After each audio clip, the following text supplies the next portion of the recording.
5 sur 24, un texte tiré de la lecture publique Écologie. Maintenant, il faut se battre.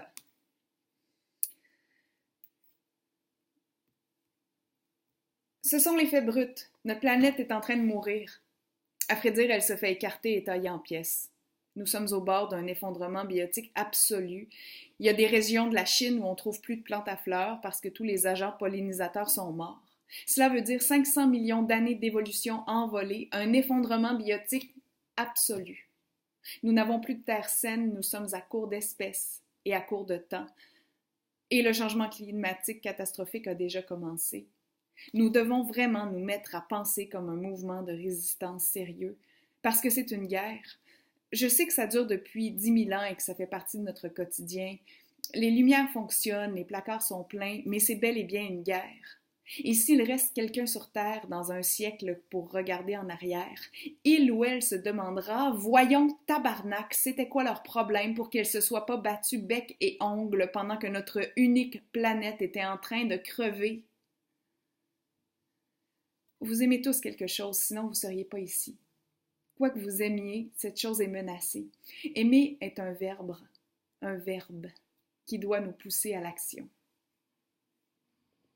Je vais vous faire un petit topo sur l'air que nous respirons. Bon, en résumé, particules fines, surmortalité humaine, CO2, trop de brûlage de tout, hydrocarbures, nos déchets, les forêts. Nos déchets sont essentiellement brûlés, le recyclage pour le moment, ça ne marche pas.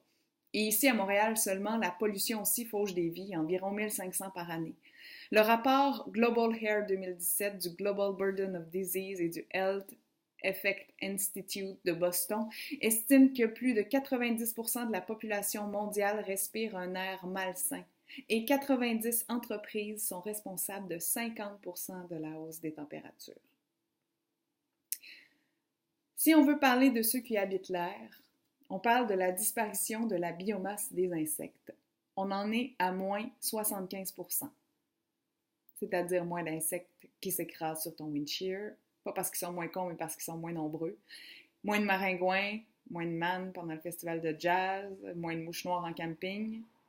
La disparition des abeilles est un phénomène mondial.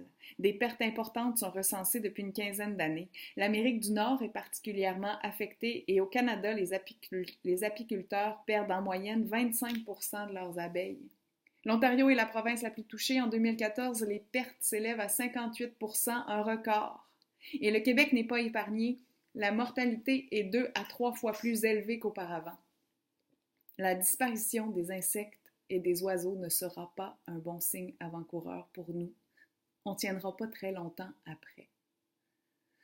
En novembre dernier, 15 364 scientifiques de 184 pays se sont exprimés en disant qu'ils étaient très inquiets dans le journal Le Monde. J'ai été étonnée. Ils ont dit qu'une solution serait d'arrêter de faire des enfants. Au début, j'avais mal entendu. J'ai cru qu'ils disaient qu'on devrait arrêter de faire des iPhones. Bizarrement, non. Il faut faire moins d'enfants pour pouvoir continuer à faire des iPhones.